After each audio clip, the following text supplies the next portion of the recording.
러시아 블라디보스토크에 도착한 우리가 맨 처음 가게 될 장소는 아르바트 거리에서 멀지 않은 위치에 있는 혁명광장입니다.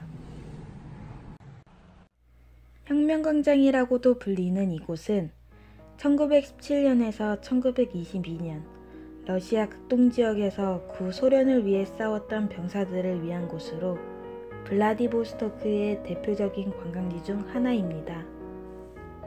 그러나 이곳은 과거 1937년 강제 이주를 위해 고려인들을 집합시켜 열차에 태웠던 장소이기도 합니다. 러시아 사람들에게는 기념적인 장소가 우리 고려인들에게는 강제 이주의 집결지로서 한이 있는 장소라는 것이 역설적으로 느껴집니다. 다음으로 향한 곳은 신안촌입니다.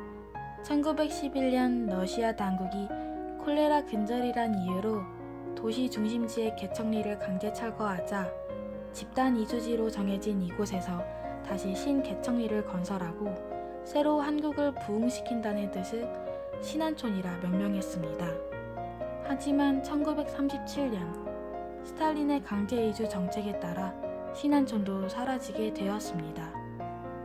지금 보이는 기념비는 강제 이주 이후 한국의 학자들을 중심으로 연해주 한인들의 독립운동을 기리고 고려인을 위로하기 위해 세운 것이며 조사한 바에 따르면 기념비를 세울 장소가 없어 아파트 사이에 겨우 자리를 잡았다고 합니다.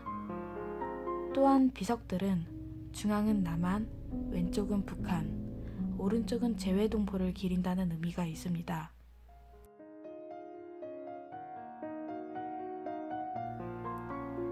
마지막으로 입구의 작은 판과 검소하다 못해 초라해 보이는 그곳에서 우리는 의문을 가졌습니다.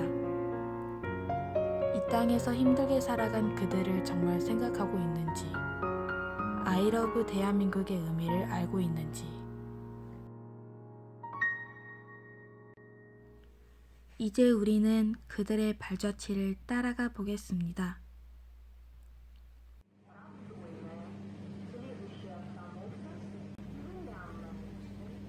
그 길의 시작점은 우스리스크로 향하는 기찻길 중간에서 발견할 수 있었습니다. 라즈돌 노예역. 1937년 스탈린의 강제이주 정책으로 연해주의 고려인들이 중앙아시아로 강제이주 됐을 때의 첫 출발지로 고려인의 한이설인 통곡의 역이라 할 수 있습니다. 이 역을 지나며 그 당시의 그들의 모습이 보이는 듯하여 왠지 마음이 무거워졌습니다. 그들은 이 철길을 지나며 어떠한 생각을 하였을까요? 강제 이주에는 시베리아 횡단철도가 이용되었으며 블라디보스톡을 출발로 노보시비리스크까지 갔고 거기에서 남하하여 중앙아시아를 향한 여정이 이어졌습니다. 아무런 준비 없이 목적지도 모른 채 6,500km를 3-40일 동안 기차 화물칸에 짐짝처럼 실려갔습니다. 강제 이주의 행렬은 카자흐 공화국과 우즈베크 공화국의 여러 도시와 지방으로 연속해서 이어졌고 고려인들의 새로운 정착지가 만들어지기 시작하였습니다.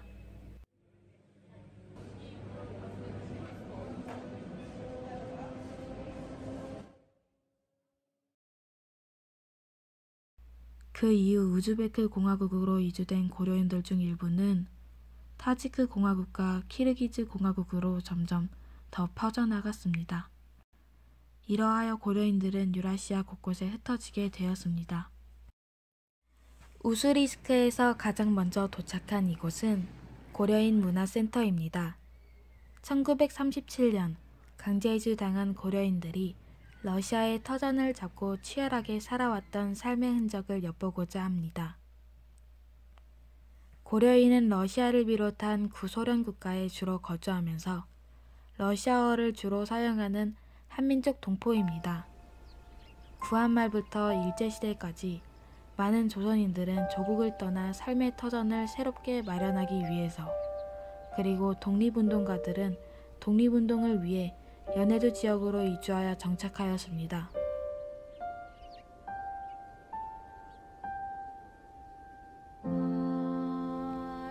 그러나 러시아의 통치자인 스탈린은 일본인과 비슷한 동양인인 고려인들의 사이에 일본이 스파이를 심어놓았을 가능성을 배제하기 위해서, 그리고 중앙아시아의 노동력을 보충하고자 하는 수단으로서 1937년 스탈린의 계획 아래에 고려인들은 연해주에서 중앙아시아로 강제 이주를 당하게 되었습니다.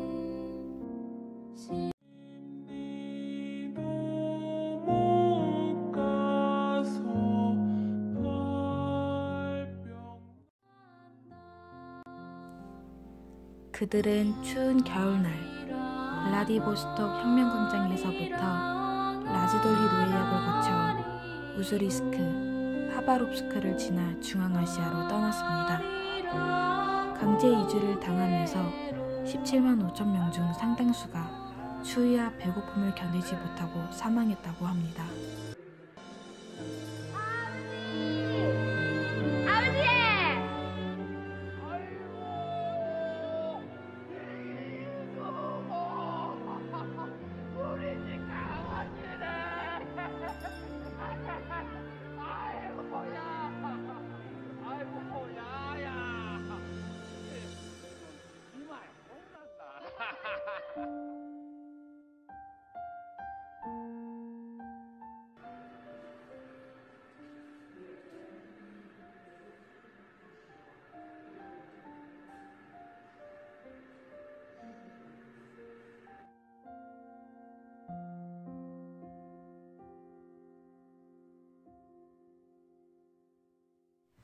우스리스크에는 고려인의 아픈 역사가 있을 뿐 아니라 연해주에서 조국 독립을 외치던 항일운동가들 또한 잠들어 계십니다.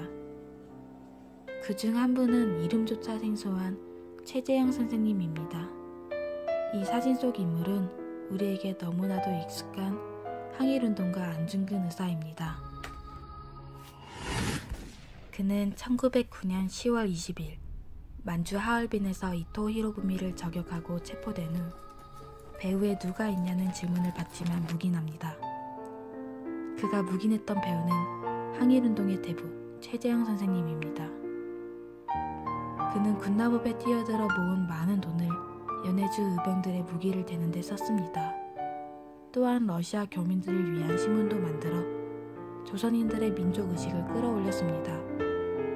사람들은 그를 한인들을 보호해주는 난로라는 뜻에서 최페치카라고 불렀습니다.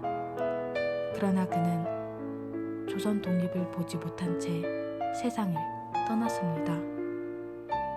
관리조차 제대로 되어 있지 않은 그의 생가는 쓸쓸히 세월을 견뎌낸 흔적이 짙었습니다.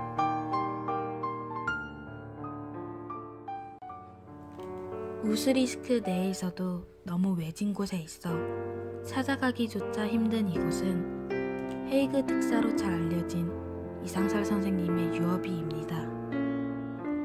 일산의학의 강제 체결과 외교권 박탈을 계기로 1907년 파견된 그들은 실패하였지만 귀국하지 않고 유럽 전역을 돌아다니며 국권 회복을 위한 외교 활동을 펼쳤습니다.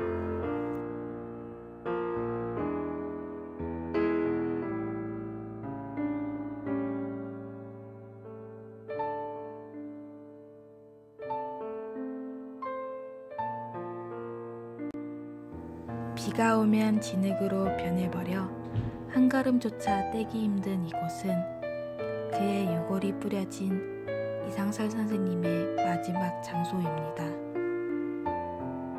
조국 독립을 위해 헌신한 그의 인생을 담기에 이곳은 너무나도 열악하기만 합니다.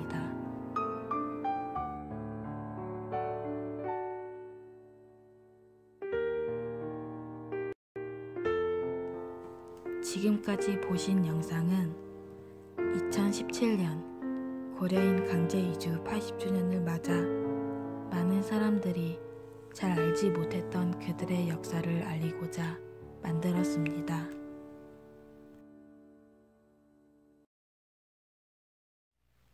우린 앞으로 어떤 역사를 만들어야 할까요?